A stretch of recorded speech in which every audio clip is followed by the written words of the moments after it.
ஏராளமான பேர் வங்காளதேசத்திலிருந்து ஜார்க்கண்ட்ல ஊடுருவிட்டாங்க. அவங்க தான் ஜார்க்கண்ட் முக்தி மோர்ச்சாவுக்கும் காங்கிரஸுக்கும் ஆதரவா இருக்காங்க என்று அவங்க பேசியிருக்காங்க. பிரச்சனை என்னன்னா, எல்லை பாதுகாப்பு யார் கையில் இருக்கு? உண்மையிலே இந்த குற்றச்சாட்டை வச்ச உள்துறை அமைச்சரும் பிரதமரும் தான் ராஜினாமா பண்ணணும். ஏன்னா எல்லையை பாதுகாக்க தவறிய குற்றவாளிகளாக அவர்கள் மாறுகிறார்கள். தைரியம் இருந்தா நரேந்திர மோடியும் அமித்ஷாவும் என்ன சொல்லணும்னா, இந்த மாநிலத்தில் மொத்த இடங்கள் எவ்வளவு, இப்போ அதானி கையிலையும் அம்பானி கையிலையும் எவ்வளவு இடங்கள் போயிருக்கு, சுரங்கங்கள் என்கிற பெயரில் ஆதிவாசி குடும்பங்கள் அங்கிருந்து அடித்து விரட்டப்பட்டிருக்கு, அதில் எத்தனை பேர் மேலே கேஸ் இருக்குன்னு சொல்லட்டுமே.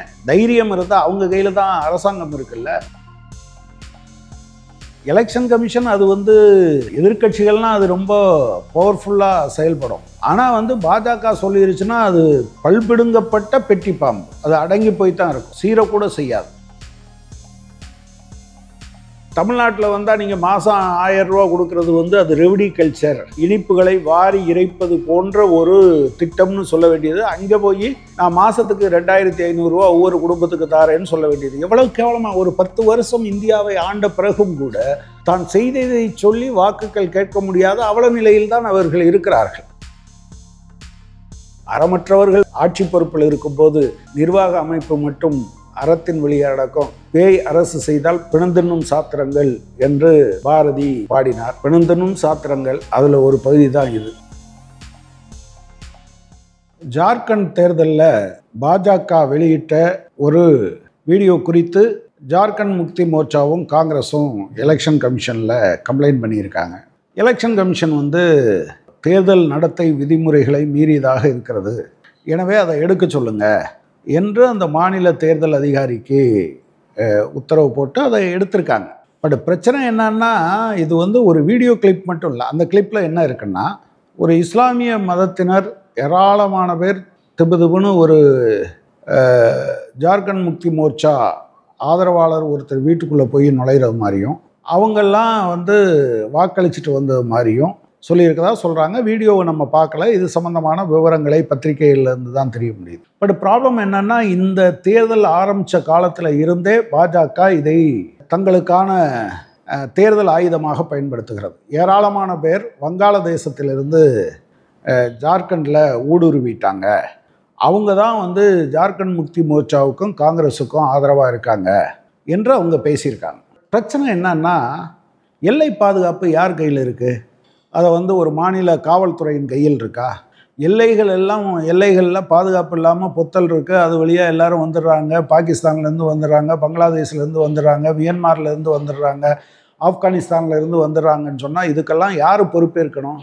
உண்மையிலே இந்த குற்றச்சாட்டை வச்ச உள்துறை அமைச்சரும் பிரதமரும் தான் ராஜினாமா பண்ணணும். ஏன்னா எல்லையை பாதுகாக்க தவறிய குற்றவாளிகளாக அவர்கள் மாறுகிறார்கள். அப்புறம் அதை தாண்டி அவங்க தான் இங்கே இருக்கக்கூடிய நிலங்களை ஆக்கிரமிச்சிட்டாங்க, ஆதிவாசி நிலங்கள்லாம் காணாமல் போயிடுச்சுன்னு பேசுகிறாங்க. உண்மையில் கணக்கெடுத்து பார்த்தா தைரியம் இருந்தால் நரேந்திர மோடியும் அமித்ஷாவும் என்ன சொல்லணும்னா, இந்த மாநிலத்தில் மொத்த இடங்கள் எவ்வளவு, இப்போ அதானி கையிலையும் அம்பானி கையிலையும் எவ்வளவு இடங்கள் போயிருக்கு, சுரங்கங்கள் என்கிற பெயரில் ஆதிவாசி குடும்பங்கள் அங்கிருந்து அடித்து விரட்டப்பட்டிருக்கு, அதில் எத்தனை பேர் மேலே கேஸ் இருக்குன்னு சொல்லட்டுமே.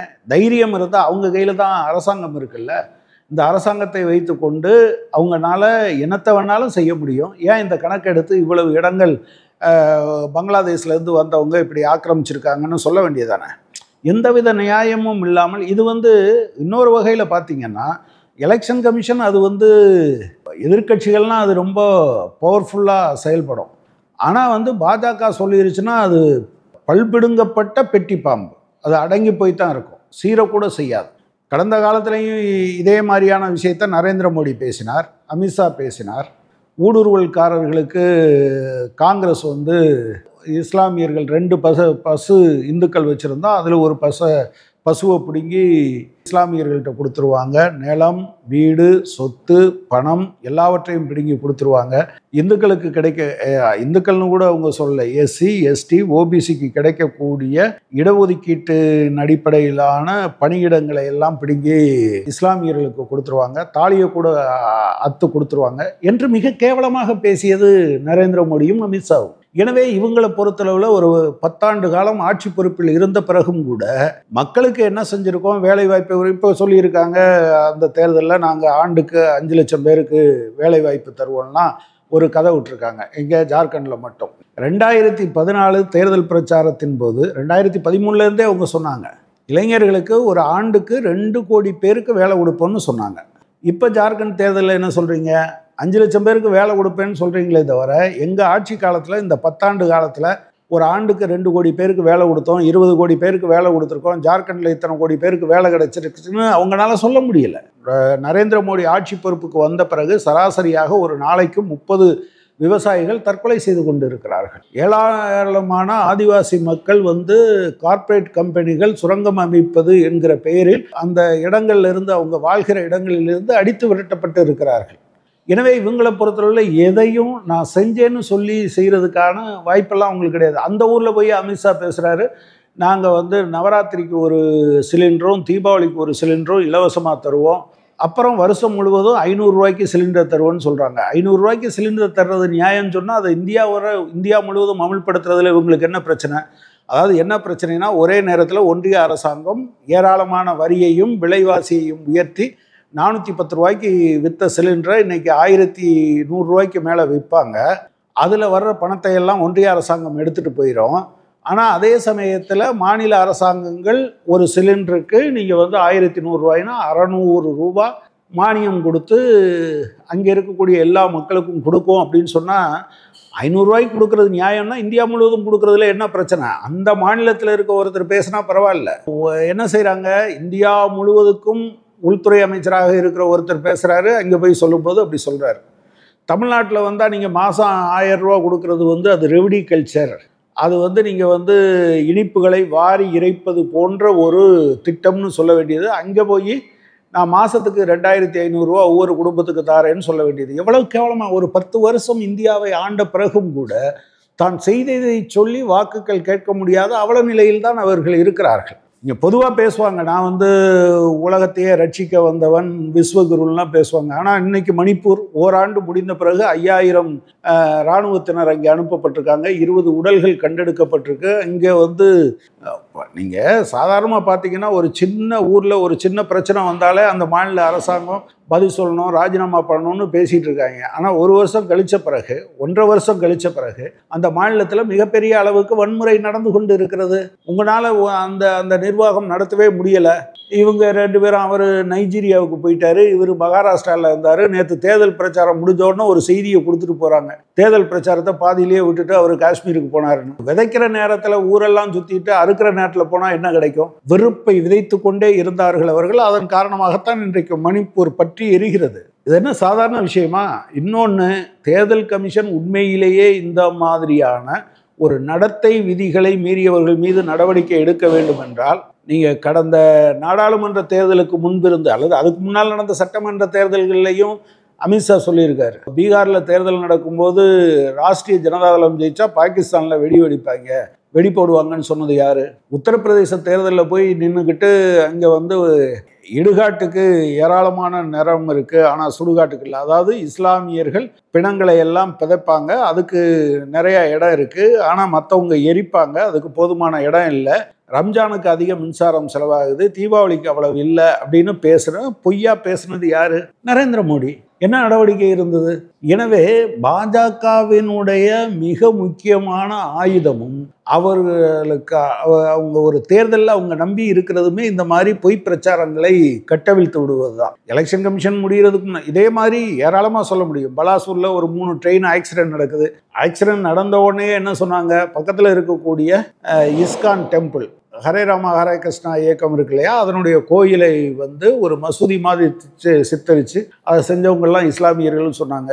இங்கே கவரப்பேட்டையில் ஆக்சிடென்ட் நடந்தோடனே அது ஒரு பெரிய சதி அப்படிங்கிறத முதல்ல பாஜக ஆட்கள் டிவிக்கள் எல்லாம், தொலைக்காட்சி விவாதங்கள் எல்லாம் கட்டவிழ்த்து விட்டாங்க. இது அவர்களுடைய வழக்கமான, அதுதான் அவங்களுடைய ஆயுதம். சட்டியில் இருக்கிறது தானே அகப்பையில் வரும். அவங்க மூளை முழுவதும் ஏராளமான இந்த மாதிரியான பொய்யான பிரச்சாரங்களை செய்து மூளையை கழுவித்தான் அவங்கள கொண்டாந்து வச்சுருக்காங்க. அவங்க உண்மையிலே உண்மையான வரலாறு, உண்மையை தேட வேண்டும் என்றெல்லாம் சொன்னால் அது எந்த காலத்திலையும் எடுபடாதுங்கிறதுனால இந்த மாதிரியான விஷயத்த பண்ணுறாங்க. அங்கே ஜார்க்கண்டில் மட்டும் இல்லை, அவங்க மகாராஷ்டிராலையும் கூட ஏராளமாக தாராவியில் நிலத்தை பற்றியான மிகப்பெரிய ஒரு கட்டுக்கதையை கட்டவிழ்த்து விட்டு இருக்கிறார்கள். எனவே பாஜகவின் மூலதனம் அது. நீங்க ஏற்கனவே உத்தரப்பிரதேச தேர்தல் என்பது அமித்ஷா பேசினது இருக்கு. அவர் என்ன சொல்லியிருக்காருன்னா, அகிலேஷ் யாதவ் அதுக்கு அந்த செய்தி அது தப்புன்னு சொல்லி விட்ரா பண்ண பிறகு இவர் ஒரு கூட்டத்தில் பாஜகவினர் கலந்து கொள்ற கூட்டத்தில் பேசுறாரு. இங்க பாருங்க, ஒரு செய்தி பொய்ன்னு தெரியறதுக்கு முன்னால எவ்வளவு ஃபாஸ்டா போயிடும். நீங்க முலாயம் சிங் யாதவை அகிலேஷ் யாதவ் கன்னத்தில் அறைந்து விட்டார் என்று ஒரு செய்தியை போட்டோம். பல லட்சம் பேர்கிட்ட போய் அது சேர்ந்த பிறகுதான் அது தப்புன்னு கண்டுபிடிச்சாங்க. எனவே இந்த மாதிரி எப்படி பண்ணுறது, ஒரு செய்தி எவ்வளோ வேகமாக பரவுதுன்னு அதை உதாரணமாக காட்டுறாரு. எனவே இவர்களை பொறுத்த மட்டில் பொய்யும் புனை சுருட்டும் அவதூறுகளும் தான் அவர்களுடைய ஆயுதம். அதைத்தான் ஜார்க்கண்டில் அவங்க பண்ணியிருக்காங்க. பட் தேர்தல் கமிஷன் இந்த மாதிரியான நடவடிக்கைகளில் ஏதோ பல்லில்லாத பாம்பு கொத்தி என்ன பிரயோஜனம், சீறி என்ன பிரயோஜனம், அது பல்லற்ற பாம்பு என்பது பாஜகவுக்கு தெரியும், அல்லது அது கடிக்கிற பாப்பாக இருந்தால் அதை தூக்கி போட்டுருவாங்கங்கிறது அவங்களுக்கு தெரியும். எனவே இந்த மாதிரியான இது ஒரு நாடக நடவடிக்கையை தவிர அடிப்படையில் எந்த விதமான அறமற்ற வகையில் தான் தேர்தல் கமிஷன் நடந்து கொள்கிறது. அறமற்றவர்கள் ஆட்சி பொறுப்பில் இருக்கும்போது நிர்வாக அமைப்பு மட்டும் அறத்தின் வழியாக நடக்கும். பேய் அரசு செய்தால் பிணந்தின்னும் சாத்திரங்கள் என்று பாரதி பாடினார். பிணந்தின்னும் சாத்திரங்கள் அதில் ஒரு பகுதி தான் இது.